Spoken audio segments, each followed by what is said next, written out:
Sting stations.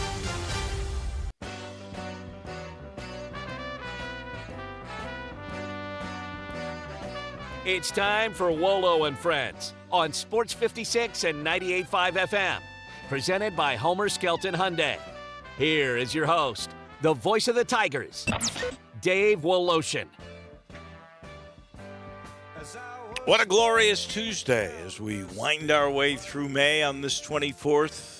Yesterday, he spoke. We heard from Penny Hardaway. It was all part of this nice gathering. Ryan Silverfield was there. The mayor was there. Penny, Katrina Merriweather, Bill Hargrave, the president of the university now. They all were a part of the ceremony where the Memphis Fire Department has a new fire truck, a pumper, that is painted in tiger stripes and tiger colors. Very cool thing. And then Penny spoke. And the thing I really got excited about was Penny is talking with Kenny Payne. And they are trying to put together Home and Home. Now, that would be 1 year at home, next year away, or vice versa, with Louisville. Our friend Paul Rogers, who will be with us in a few weeks to talk about the Belmont, I'm sure he's all for that. We've missed that series. That really was Memphis's greatest rival. In the time that I arrived here in 1981, if you wanted to talk about the team in basketball that you really wanted to beat, it was Louisville. And really, when they were in the same conference, football as well. So I really hope that comes to fruition. Penny has been talking for 2 years now about Musselman and about getting a home and home with Arkansas. If you got those two and you staggered it where 1 year you were at home with them and the next year you were at home with the other, you'd have great home games, great road games each year. You'd have it would set up beautifully. And then maybe, if you could get Louisville and Arkansas on a regular basis, and then you can throw in Mississippi, Ole Miss, State, Tennessee, any of those schools. Throw in Vandy, any of those SEC schools, and rotate them on a regular basis. Now you're talking. Now, part of the problem Memphis has, because of the deal with FedEx Forum, is that you've got to play, and I can't remember if it's 16 or 17. I think it's 16. You have to play 16 home games. Well, you've got to play, what is it? Memphis plays 18 conference games, right? I think that's right. So that's 9 road games there, right? You only get to play with the tournament. You get to play 31 games, 30 or 31 games, whatever it is. I think the first conference tournament game is 31. So how do exhibition games factor into that? Those don't count? I don't know if those. That's a great question. I'm not sure. So you can have 2 of those if you want added to the list. But it's hard. You've got to have bye games because not everybody's going to give you a home and home. And you've got to play so many road games, especially if you're playing in big tournaments like Memphis is. That tournament in Orlando, by the way, has an unbelievable field. I think Ole Miss is actually in that field too. Look that up. It's the Orlando ESPN Thanksgiving tournament. Let's look at that field. Because as Greg was talking about, there's a lot of former players Memphis is going to face this year, especially if Amani Bates goes to Louisville and you get that deal. Florida State, Memphis, Nebraska, Oklahoma, Ole Miss, Siena, Stanford, and Seton Hall. That'll be fun. That'll be fun. It's a good group of teams. Oklahoma. Florida State, too. And Florida State, Leonard Hamilton. That will be that will be interesting. But again, if you're going to play in those kinds of tournaments, and you got to play 16 home games, there's only so many home and homes you can give, right? Because you got to play so many at home, you can't go on the road that much, and you're obviously obligated. I know he's obligated to Orlando this year. I want to say is Atlantis the following year, and then Maui the year after that. All good fields, all good locales for all the fans who want to travel. But that limits you as to how many home and homes you can have with big Power 5 conferences. But he's trying, like the Dickens, to get Louisville and Arkansas for this year. I believe he said Louisville is fairly far along, Arkansas not quite as far, which is a little surprising because he was talking to us on the air last year about trying to get Arkansas. So we'll see. But interesting stuff for sure. Ed, as far as Larry Brown goes, I think I had gotten information, and I said this last week, J-Ma, I believe I said this last week, that I thought Larry would come back, but I did not think he would come back as a full-time assistant. And that is exactly what Penny alluded to yesterday. Think about it. Larry will be 82 years old next November when we really get into the beginning of the season. And so if he comes as a guy that's there for home games, a consultant, helps scouting, doesn't have to recruit, because that does take its toll on guys.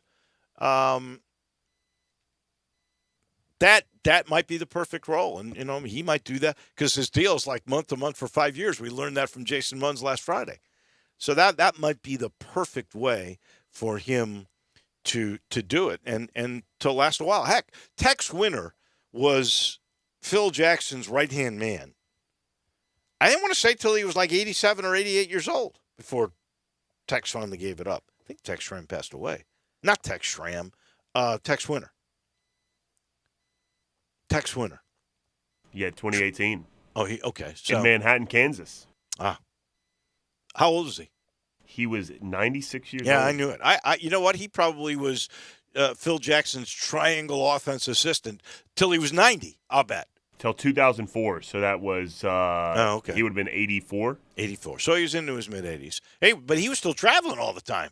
I mean, the NBA travel's more rigorous than University of Memphis travel. But Tex didn't have to recruit, and Larry Brown has been recruiting. Larry Brown's amazing to me. I've told this story, but I think it bears repeating. Larry Brown, at age 81, first trip we ever take, it's to Brooklyn for that Thanksgiving tournament. On the way back, we've been delayed, and we don't arrive till like 3 o'clock in the morning. First guy off the plane with the managers to unload the baggage, Larry Brown. Blew me away. Larry Brown unloading an airplane at 3 o'clock in the morning after an all-day trip. Unbelievable. He's incredible. So I think that is incredibly positive when Penny says he's pretty sure Larry will be back. It probably won't be a full-time role, but he's back, and he's in his ear. He's got guidance from him. That, to me, is terrific. I can't think of anyone else of Larry Brown's caliber, by the way, that would do that. I don't know if he did it as a head coach, too. I can't imagine he did it as a head coach, like unloading bags with the managers. Yeah. But I cannot think of anyone else of his caliber and stature that would do something like that. In all the years, look, Larry Finch was a man of the people. He was not uppity at all. Everybody was his buddy. There was no chore that he thought was below him, but he never did that I can recall. Of course, he was the head coach. Somebody was telling me where that tradition began. I don't know if it was at Kansas with Larry Brown or maybe back at North Carolina. I can't imagine Dean Smith, but maybe an assistant of Dean Smith's did that when he was a player at North Carolina. I don't know if he did that at SMU. I really do not. But he's done it. He did it at Memphis the one year, and it blew me away. I'm not sure I have ever seen an assistant coach.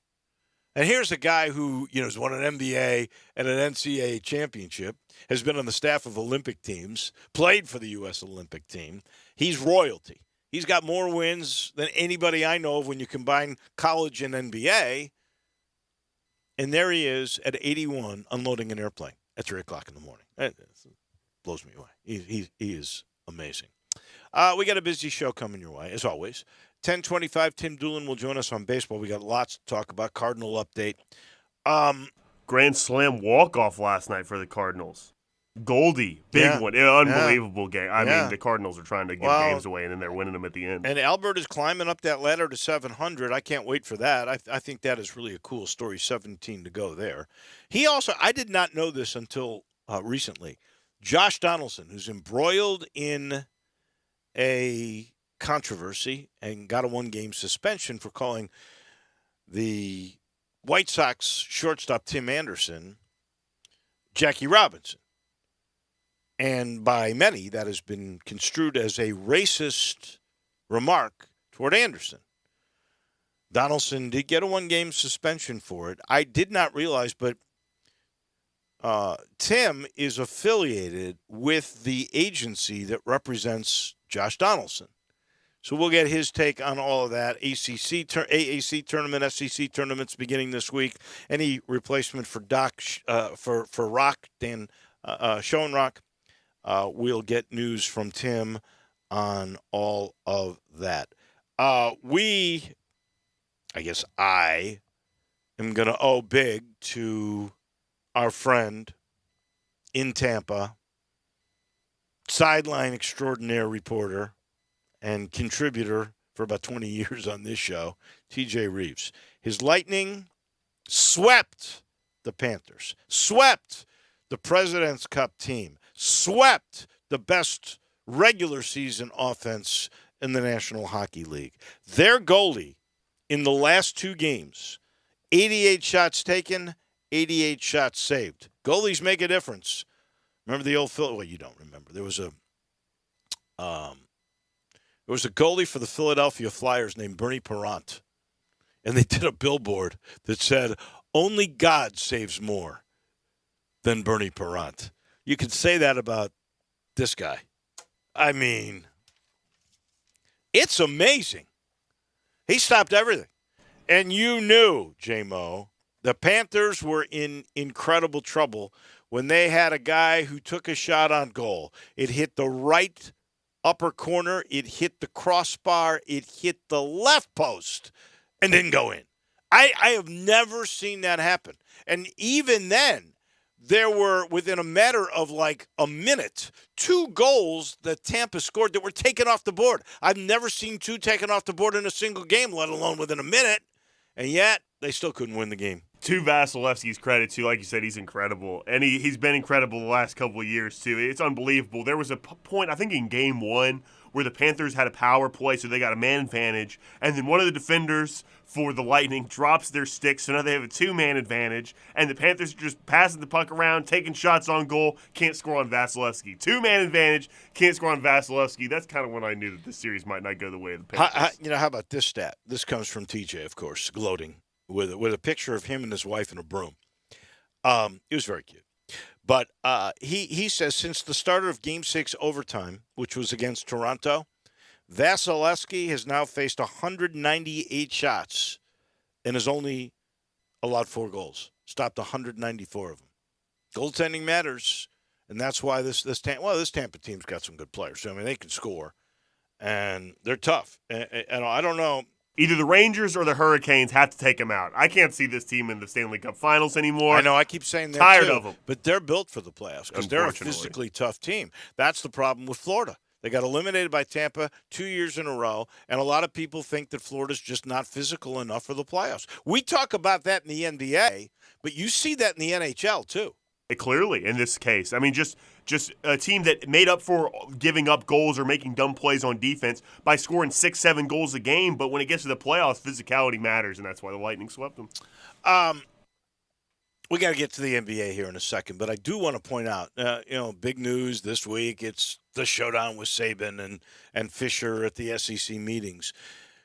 You know, the U of M has an NIL coordinator. Her name is Bridget Perrine, and they have this collective, which that is a little bit about what Saban was complaining about with Jimbo Fisher and the collective at A&M, which is paying a blanket fee to everybody who comes, right? There's a fine line between recruiting money and NIL money, which isn't supposed to occur until you've come to the school and done something for it, I think.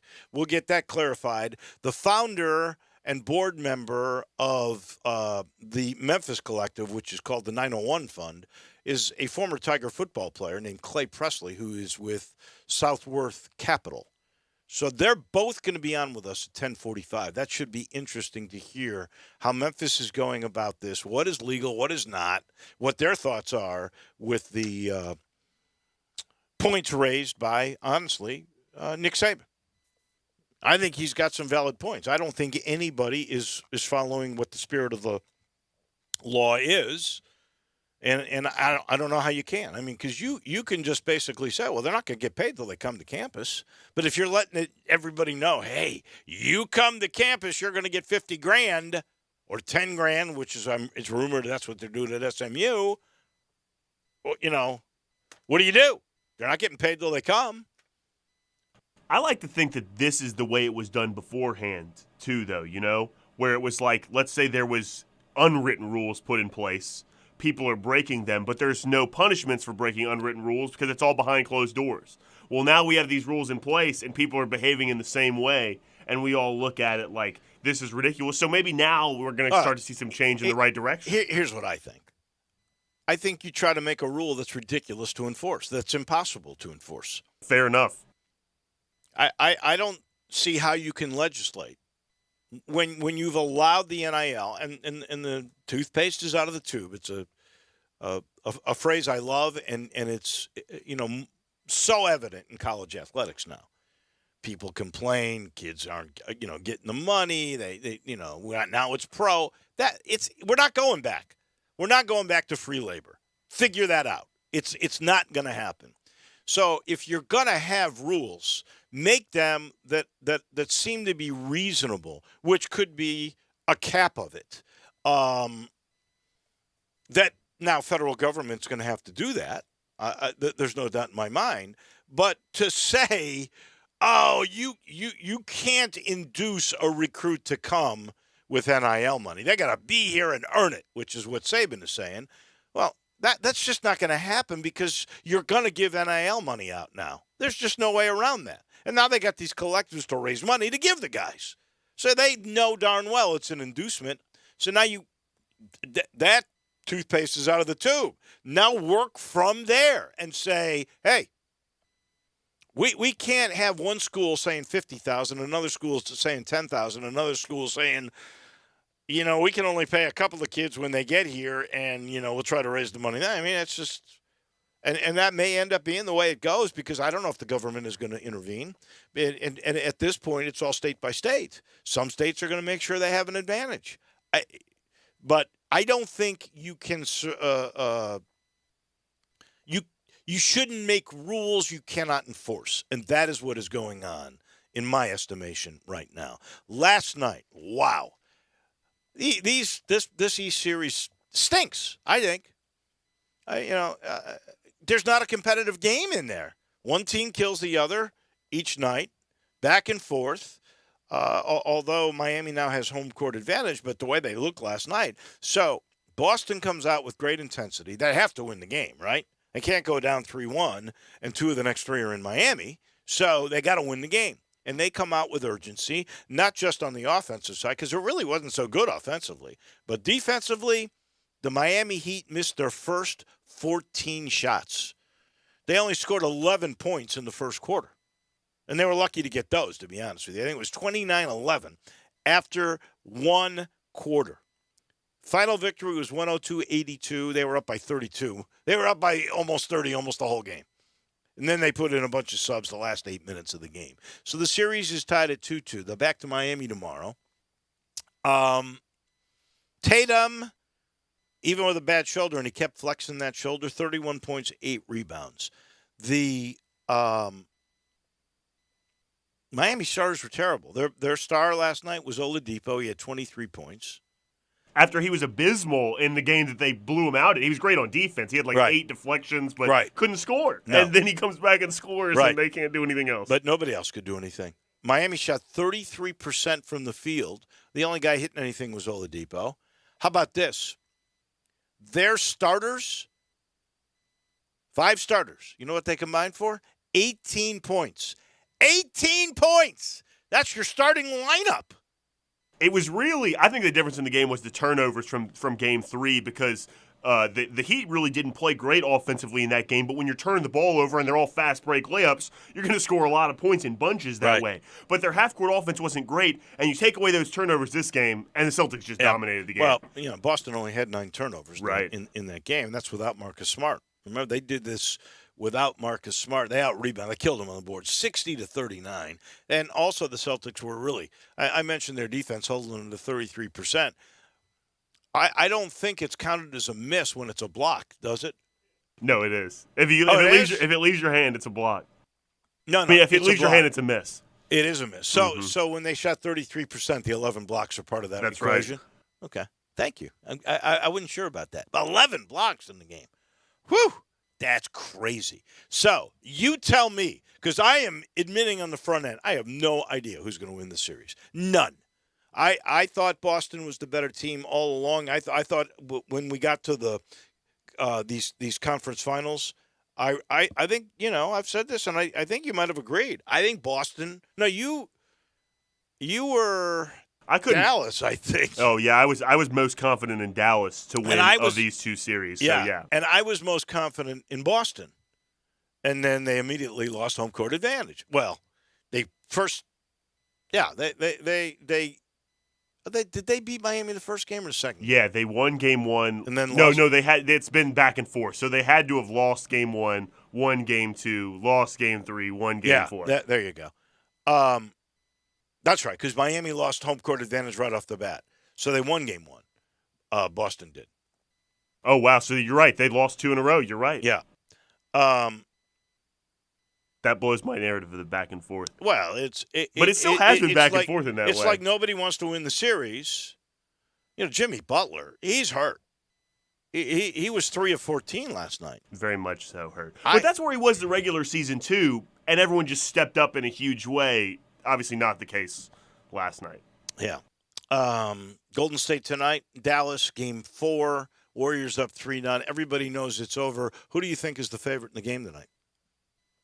It's got to be the Warriors are favorites. It's not. It's the Mavs? It's the Mavs by 1, and I think that's right. I'll take the Mavs. I think the Mavs are going to win tonight. Me too. They're not getting sweep. Gentlemen's sweep. Yeah, I think that's exactly right. And then they win it back at Golden State, and then the Warriors sit around and wait to see which team they play. And again, I'm going to reiterate, I have no idea who's going to win that series. Neither do I.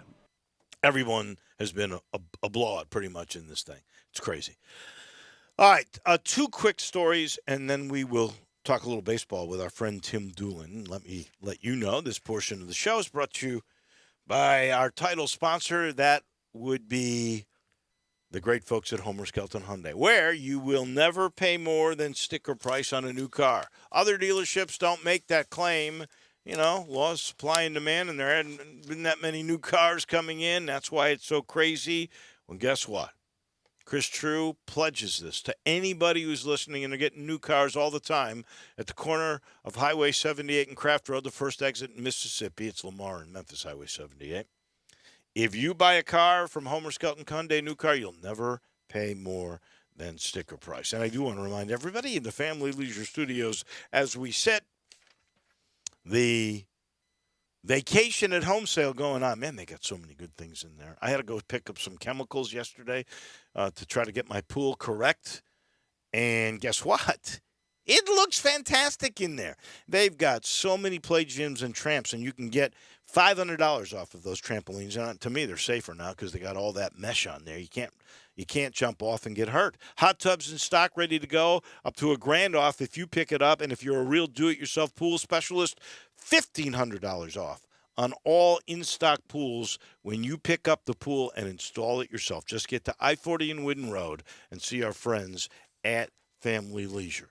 This is sad. It apparently, after the toxicology reports, Dwayne Haskins was absolutely drunk, 3 times the alcohol limit when he got hit by that dump truck on Interstate 595 in Florida a couple of months ago. What a sad waste of life that sure was. There was a female in the car too.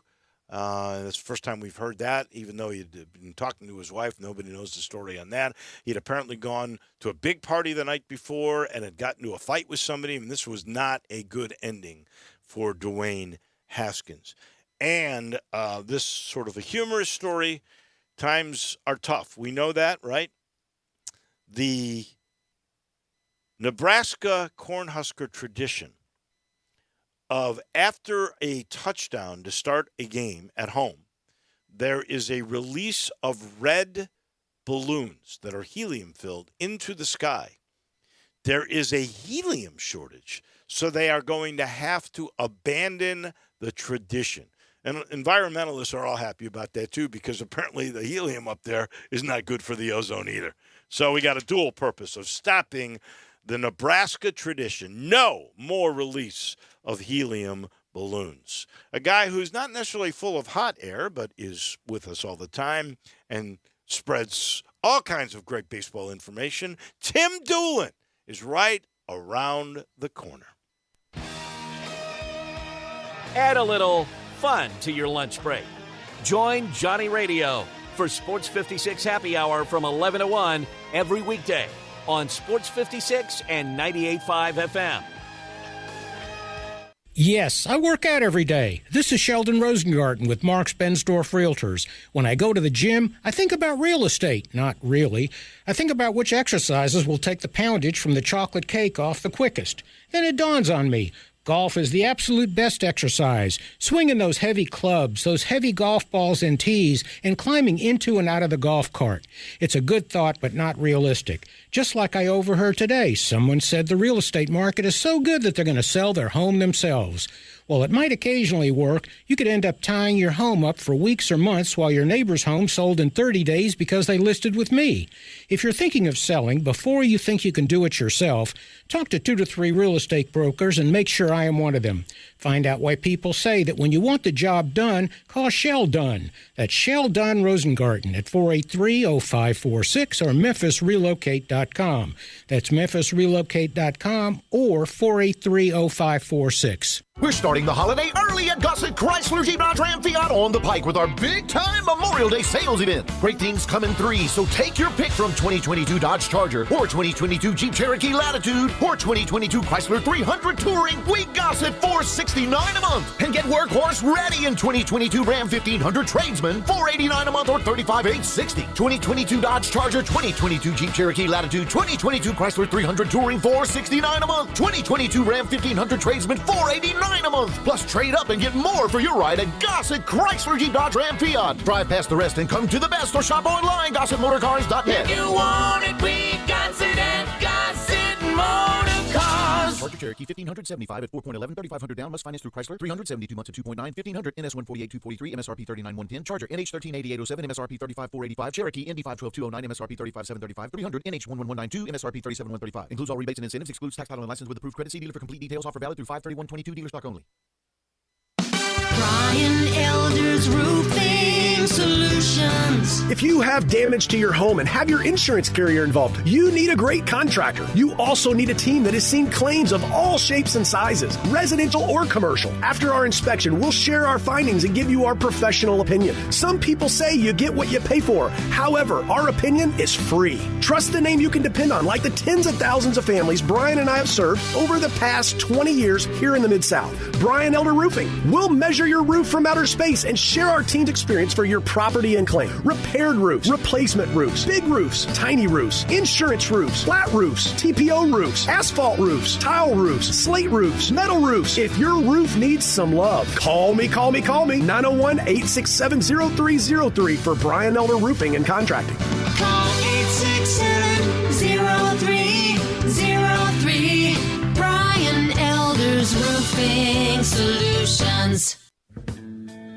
Now back to Wolo and Friends on Sports 56 and 98.5 FM, presented by Homer Skelton Hyundai. Here once again is the voice of the Tigers, Dave Woloshin. Tim Doolin on baseball in a second. He's brought to you by Conway. Conway Services. Heating, cooling, plumbing, electric, whatever you need, I promise you. The folks from Conway and ARS, they will take care of you. There's the Comfort Club. But there's the tune-ups, and I'm going to preach this probably until June because some of you haven't gotten that tune-up. And it's going to get hot, and you're going to wonder, will my house be cool? Will it be comfortable? Will I be able to afford the MLGW bill? If you pay the $69, you will.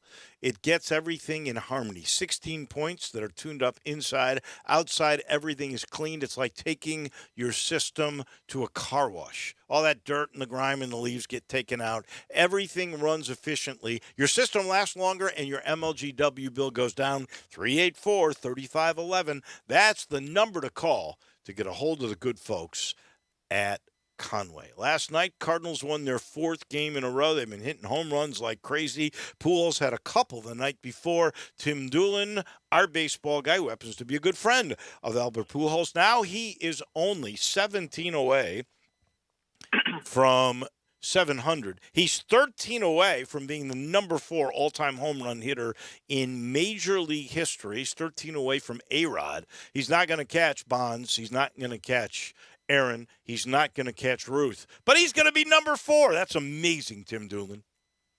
Oh, it really is. And you know, you hear a lot of the stories being talked about how much he's mentoring, and always has, but he's really mentoring a lot of these young players for the Cardinals. They're having fun. He's reunited with Yachty. Goldsmith. I think Goldsmith's going to be a Hall of Famer. I mean, there's no question the numbers he's putting up this year is monster year. And they're playing really good. They're playing Cardinal baseball. And to see Albert enjoying and being healthy and being able to do the things that he really wanted to do is really refreshing, and it's paying dividends for the Cardinals right now. There's no doubt. I know we're only a quarter of the way through the season, but as you look at this thing, Cardinals are a couple of games behind the Brewers, but they're a game and a half up and in at this point what would be the wild card. The Mets, obviously, are the class of the East. The Dodgers, although the Padres and the Giants are also pretty good, but the Padres incredible, too. Only half a game behind the Dodgers. And the Padres would be another wild card team. I think we're seeing it pretty well set here. That the Central's going to get 2, the West is going to get 2, I think, of the wild cards, right? Yeah, no question. And not to mention the fact the Padres are half a game out, and they don't even have Fernando Tatis Jr. yet. Right. I mean, and I think he's probably a little bit on a faster track of being healthier and being back in the lineup than people thought.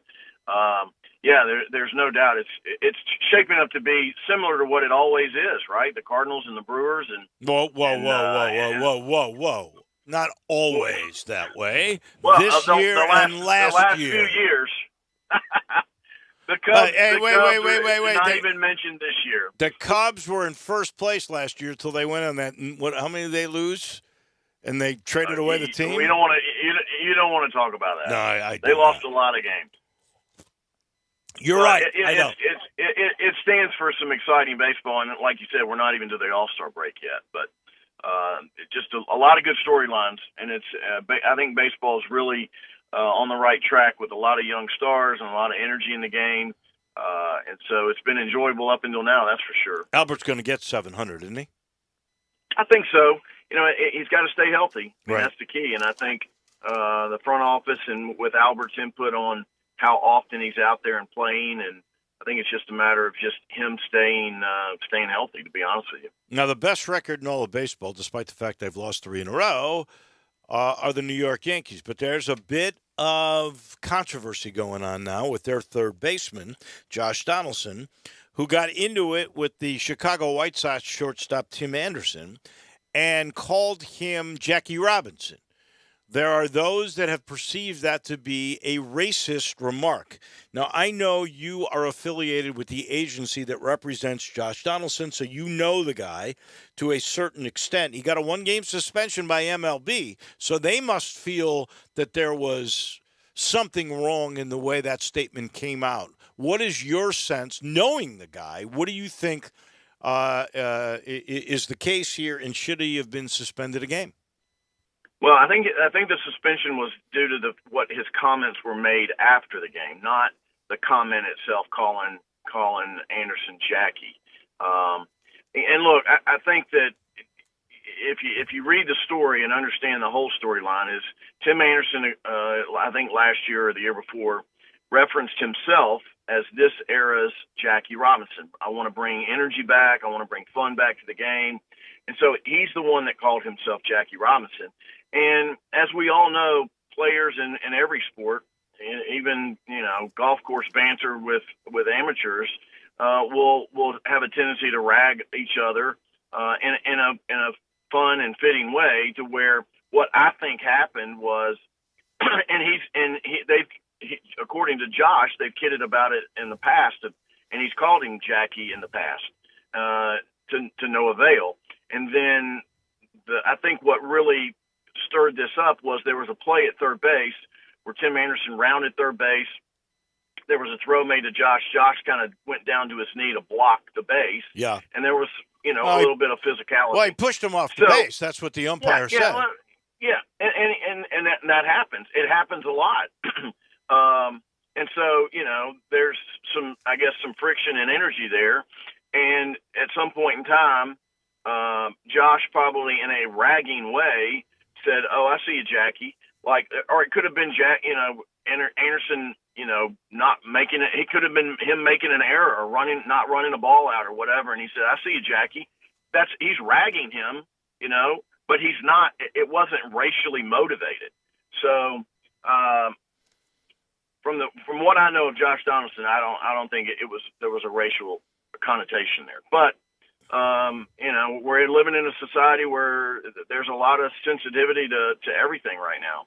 So I just think that for baseball and for everybody, I think it's just let's let it go. And Josh has apologized and said if I offended him or anybody, I apologize for that. But he didn't. The intent was not there. Well, he is appealing the suspension. If you were giving him advice, would you just say drop it and sit out a game? No, I wouldn't, because if he feels like he's right, and obviously we've got a lot of staff in our office in Beverly Hills that represents him. We have attorneys on staff and PR people that are some of the best in the business. We represent, Fernando Tatis, Albert, Josh Donaldson, Manny Machado, so they know what they're doing, and so I don't discount the fact that Josh has every right to appeal it. All right, let's turn to college baseball for a second. AAC tournament starts this week. So does the SEC. Who are the favorites? It's what's really hard to say. I mean, the AAC, I would say East Carolina's probably the favorite. Central Florida's played pretty good at times. South Florida's played pretty good at times.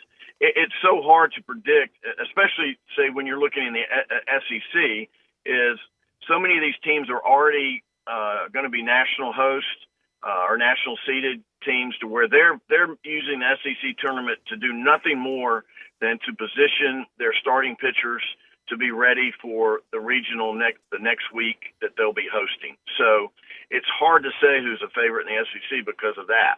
A lot of good teams, in the SEC, obviously, and some of them are playing really, really well right now. And there's some teams like Ole Miss who really need to make a deep run into this tournament to secure a regional bid. And I think if for some reason Bianco goes 2-0 and they don't get to a regional, I think there's going to be some decisions that have to be made as far as him coaching the team moving forward. And I don't think they're going to let him go if he gets to a regional. I just think he probably deserves another year. However, some Ole Miss faithful, are looking at the fact that he's been there 19 years and only been to the College World Series one time. So oftentimes when you get in that situation, you're setting expectations really high, and they probably haven't reached the pinnacle like a lot of the fans at Ole Miss have hoped.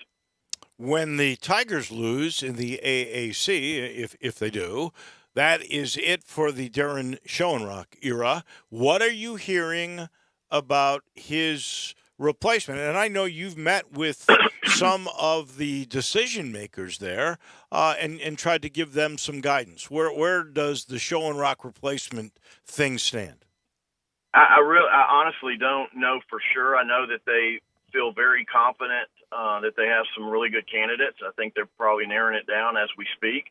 Blair DeBoer is a baseball guy. He gets it. He was very instrumental at Tennessee in getting Tony Vitello hired, which has turned out to be a great hire. So I'm very confident that Blair and Laird Beach have a really good idea of what they want to do. Do they have their mind made up? I don't know. I think we'll know a lot as soon as Memphis finishes the season. If they name the guy immediately, obviously we're going to know, and if they don't hire him immediately, then I think there's a possibility that it could be someone on a staff that is continuing to move on into the regionals, where that particular team or school might not want that assistant or whomever to be named until they finish. So it'll be an interesting 7 days in front of us to find out, and then hopefully we get a guy that's going to come in here and bring some energy and help get Memphis relevant in baseball. We'll know soon enough. It'll probably be by the weekend. Thank you, Tim. We appreciate it. Have a great weekend yourself, and we'll chat next Tuesday. Sounds good. Thanks, Wolo. Thank you. That is our man on baseball, Tim Doolin, brought to you in part by the Eflin Insurance Team. They're like a baseball team. They collaborate. They get together. They have a game plan, and they get together with you. That's what makes them different. You get great value. You never sacrifice great service. And I want you to think of Eflin sort of like a team, because they will sit down and get to know you and collaborate with you. If it's something like, maybe an auto program you need, or it could be your home insurance. They'll sit you down, get to know you, what's important to you, and maybe most importantly, what's your budget?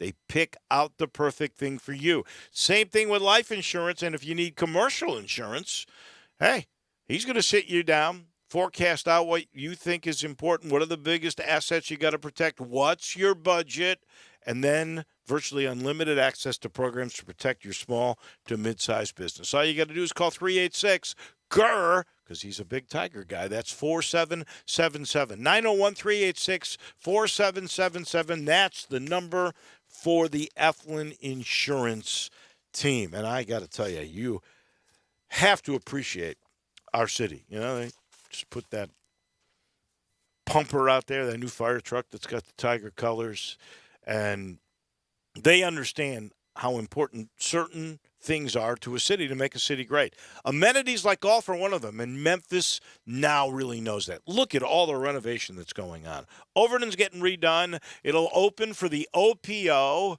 maybe the last week of June, and then the tournament's going to be in the middle of July, but it'll be open by July 1st. That is for sure. Pine Hill completely getting redone. Let's hope it'll open in the fall. Fox Meadows, now they've torn up those greens. They're putting in the mini verde. They are investing in golf. And then you got Galloway and Audubon. And by the way, Audubon's going to get redone here in a year or two. But the key is it's in great shape.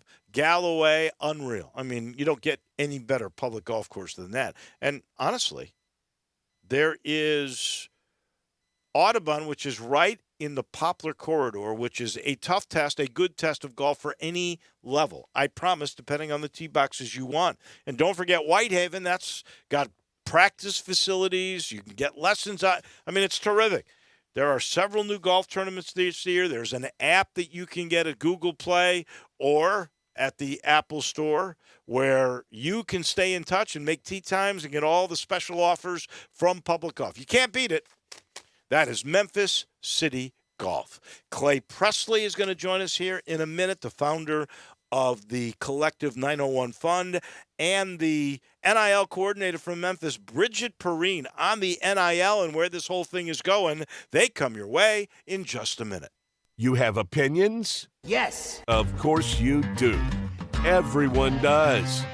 Hit us up on the AutoZone listener line, 360-8255. 360-8255. Are you ready for the Take It On sales event at Gossett Mitsubishi on the Pike? Take on high gas prices with 41 MPG Highway in your new 2022 Mitsubishi Mirage G4, $259 a month, or buy for $17,885. Looking for the perfect road trip ride? Take on 2022 Mitsubishi Outlander Sport, $359 a month, or buy for $25,285. Plus, award-winning redesigned 2022 Outlander, Seat 7, $369 a month, or $29,005. And get the stellar 10-year, 100,000-mile powertrain limited warranty. So get to Gossett Mitsubishi today, 1870 Covington Pike, or shop online at memphismitsubishi.com. If you want it, we got it at Gossett Motor Cars. All 72 months at 3.9. Outlander NZO 68336. MSRP 29505. Sport NU 009708. MSRP 26035. G4 NHF 05848. MSRP 18385. Includes all rebates and incentives. PF 695. Excludes tax, title, and license with approved credit. See dealer for complete details. Offer valid through end of the month. Dealer stock only. Add a little excitement to your sports watching experience by betting on all the action on FanDuel Sportsbook. There's a reason why FanDuel is America's #1 sports book. Their app is simple to use. They've got great odds on all different betting markets, unique, fun bet types like same-game parlay, and exclusive, always-on promotions such as enhanced odds boosts on the biggest events to let you get more action out of every game day. And if you win, they even get you your winnings safely in as little as 24 hours. If you've never tried FanDuel Sportsbook, what are you waiting for? Download the FanDuel Sportsbook app to get started and be sure to sign up with promo code CASH so they know I sent you. That's FanDuel Sportsbook, promo code CASH. Must be 21 and older and present in Tennessee. First online real money wager only. $10 first deposit required. Bonus issued is non-withdrawable site credit that expires 14 days after receipt. Restrictions apply. See full terms at sportsbook.fanduel.com. Gambling problem? Call the Tennessee Red Line at 1-800-889-9789. Hey fellas, Bill Russell at Russell Brothers Fine Jewelers, and I want to ask you a question.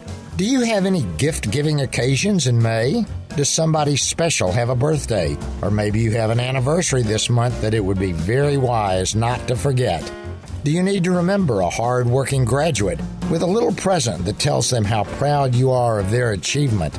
Or maybe a Mother's Day gift for your mom or your wife. And you never go wrong with a gift for no reason at all. Just a gift that simply says, I love you.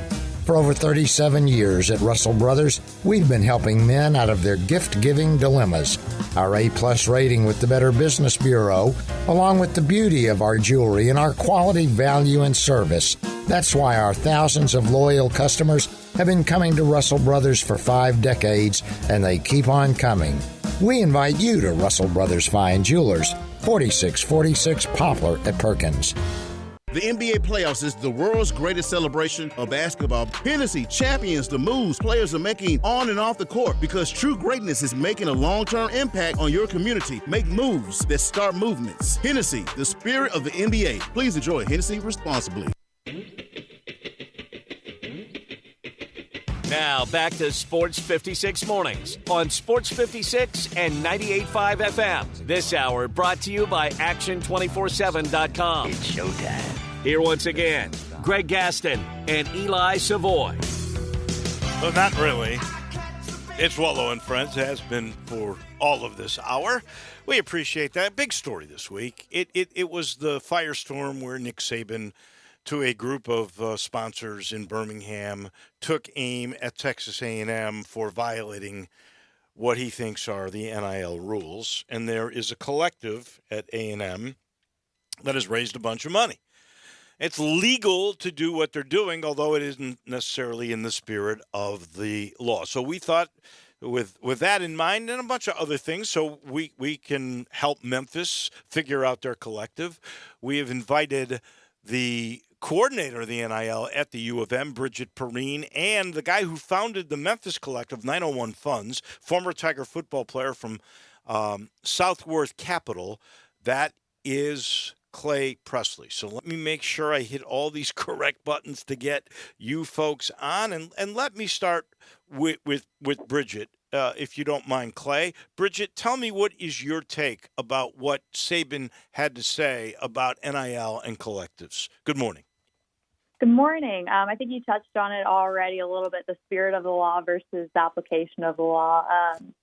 I think what he said made sense, but I also think that A&M has a pretty involved fan base, and, you know, their collective putting in the work. So I think it made sense where he's coming from, but I also think it was pretty pointed at the same time. Yeah, and so, Clay, let me go with this direction with you after I get your take on it. I made this statement earlier. I think you got to make rules that can be enforced. There's so many gray areas here that it's impossible really to say, are you enticing them from recruiting, or is, you're not going to get paid till you get here? So what is your sense of the way these collectives ought to work? Yeah, I mean, that's maybe $1 billion question right now. I think the NCAA, their stance is that booster involvement in recruiting has always been illegal, and that calling it NIL doesn't suddenly make that legal. I think, I do think there's an opportunity for collectives to put together a program for their current athletes, which is what we're trying to do, and let that kind of speak for itself when it comes to recruiting. Tell me, Bridget, about the way the rules work.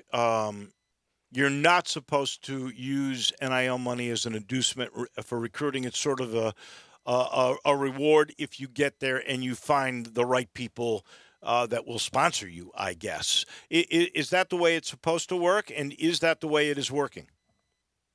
Correct. So name, image, and likeness, kind of at its core, is you're sponsoring the individual. It does not matter about their team affiliation.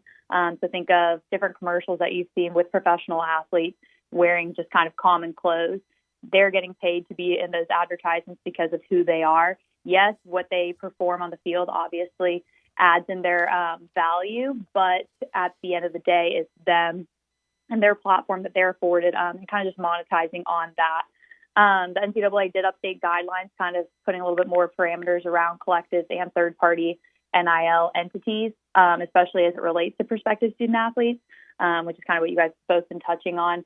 As far as kind of how the 901 fund has been operating, it's definitely benefiting current student athletes, which kind of keeps us above board.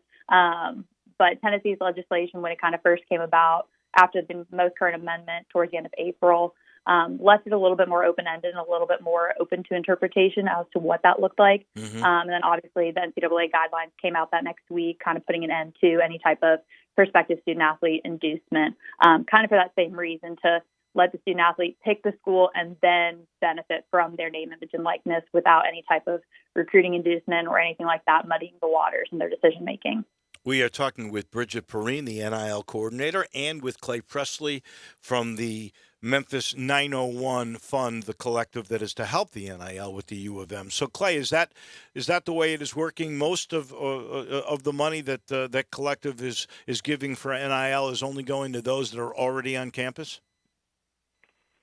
That's correct. We've only worked with athletes who are part of the current roster. We've worked with student athletes from football, men's basketball, and women's basketball. We've been able to do 3 deals so far, and we're excited about what we've been able to deliver for the charities and create an opportunity for the student athletes to monetize their likeness. Clay, if along those lines, talk to me about this tie-in with the charities. I'm not sure all these other collectives are doing that.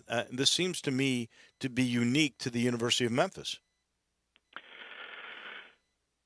I can't say that we're the only people in the country who are doing this, but I do think we are in the vast minority of collectives who are set up this way. So everything we do from an NIL engagement is for the benefit of a partner charity. So part of what I spend my time on in my role in 901 Fund is to meet with and connect with people who are running 501c3 organizations, charitable organizations all across the city, and talk to them about how essentially an influencer marketing campaign could help spread awareness or drive a certain behavior that they're looking to drive, whether it's around an event or employee recruiting or any campaign that they have in mind. And that's the sole focus of 901 Fund, is working with partner charities. So we're a nonprofit organization working with other nonprofits to try to drive awareness, and then our larger goal is to connect these student athletes with these charities, give them an opportunity to network, and hopefully create a deeper connection between them and the city of Memphis. There's a lot of good things going on here, and these young guys make an impact, but a lot of them are only here for 3, 4, 5 years, and we'd like to see them stay longer, and I think getting them engaged in the city can help with that. All right, so explain how this works. And again, we're talking to Clay Presley from the 901 Collective, executive with Southworth Capital, and with Bridget Perrine, who is the NIL coordinator for the U of M. So if I'm you and I'm trying to raise this money, I go to a business and I say to this business, you put in $100 and the charity's going to get some money, and the athlete's going to get some money. I'm a little unsure of how all that goes through. Sure. No, that's a good question. We do meet with businesses. We also meet with individuals. Okay.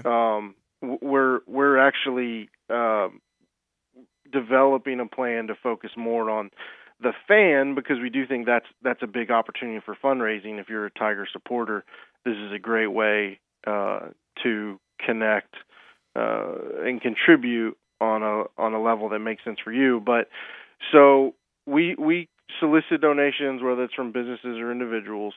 Our goal is to have 85% of that money go to the athletes. Okay. Mm-hmm. So the rest of it is, we use Open Doors, which is a third-party platform that manages all the compliance to make sure that we don't get sideways with the NCAA. And then there's payment processing and stuff like that. And the rest of the money goes to the student athletes. And what the charities receive is the benefit of what I call the influencer marketing campaign, right? They receive the benefit of the likeness. So we have, between those three sports I mentioned, football, men's basketball, and women's basketball, we have, approximately 130 student athletes.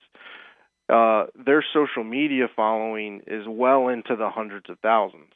And a lot of these charities are trying to reach the people who are following these student athletes. So they are able to tap into a new audience to spread their message, and that is the value that the charities receive. Bridget, at this point, and I'm certain it'll go up, how many student athletes at the U of M are able to enjoy NIL finances? Yeah, so as of right now, I believe we have probably around 20% of our student athletes currently monetizing their name, image, and likeness. Obviously, those that are not able to are international students at this point, unless it's passive income. But we're looking to that to continue to grow, especially going into kind of closing out this first year. And now that this position is new at the University of Memphis, I was brought on towards the end of January. And so with all the changes that are going on, we're excited to kind of see those continue to rise. We're going to have to do this. I'm unfortunately out of time. We're going to have to do this again when I've created a little more time for you guys to spread this message. It's really intriguing. It seems to be changing all the time. Last thing, though, for you, Clay Presley, if somebody wanted to give with this combination collective of charity and student athlete, how do they do it? You can go to 901fund.org. We've got a donate button. You click that. You can give via PayPal, and also on the website there's instructions for how to send a check. That's it.